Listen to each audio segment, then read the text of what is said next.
Olha que questão cabeça da Federal de Uberlândia 2015. Me acompanha aqui, ó. Temos uma pessoa que arremessa um corpo de material deformável com massa M1 e velocidade V1. Ei, professor, são aquelas questões que são literais, né, Pinguim? Ele tem massa M1 e velocidade que ele chama de V1. Em sentido oposto a outro corpo também de mesmo material, porém, esse outro corpo ele tem massa M2 e tem velocidade V2 diferente de zero. Sentido oposto, hein? Olha lá.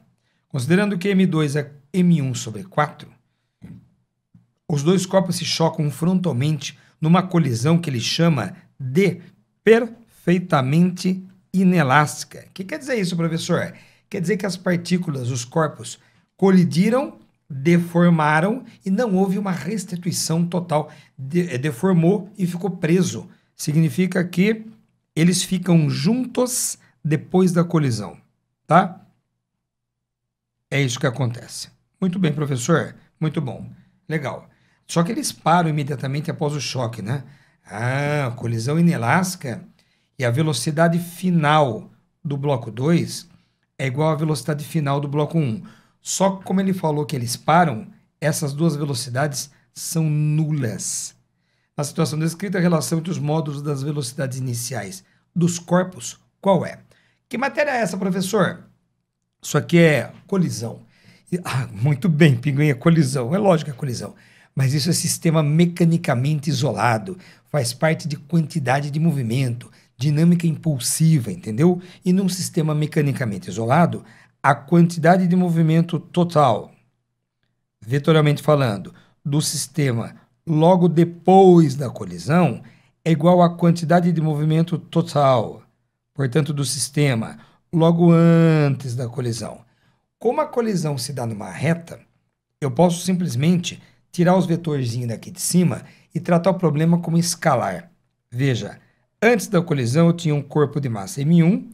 Lembre-se que cada quantidade de movimento é a massa multiplicada pela velocidade, não é? Então eu tinha M1, V1, tá bom? Era a quantidade de movimento do bloco de massa M1, mais a massa M2 do outro bloco. E aqui, se eu orientar a trajetória, vou falar que o corpo M1 está para a direita, o M2 estava em sentido oposto. Então, só para ter noção, eu posso falar que, como ele quer módulo de velocidade, eu vou falar V2 aqui, ó, mas uma velocidade deve dar o negativo da outra, tá?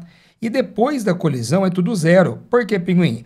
Porque este corpo 1 vai parar, o corpo 2 também vai parar. Então, eu estou escrevendo as quantidades de movimento aqui, só que no nosso caso, isso aqui tudo é zero, porque ele falou que ele para imediatamente depois do choque. Tá bom? Legal, Pinguim. E agora, professor? Cara, agora eu vou fazer a conta, né? Ele falou aqui no texto que a massa M2, ó, ela é 1/4 da massa M1. Então, vamos colocar o lado esquerdo aqui dá zero. Aí eu vou colocar o M1 eu vou deixar, V1 eu vou deixar, o M2 é o M1 sobre 4, e aí vem a velocidade V2. Bom, quando eu passar um deles aqui para o outro lado, eu posso ter assim, ó, M1 vezes V2 sobre 4 é igual a menos M1 V1, tá bom? Cortarei o M1 de lá com o M1 de cá, e nós vamos obter que a velocidade V2 ela é menos 4 vezes a velocidade V1. Tá bom? Legal, hein, Pinguim? Mas e daí, professor? Cara, e daí que eu tenho que procurar uma alternativa, né? Só que ele está isolando o V1. Não tem problema não. Vou isolar também, ó. O V1 é menos V2 sobre 4. Só que em módulo, né? Como ele falou módulo de velocidade, ele não colocou o símbolo de módulo aqui, mas ele está falando de módulo.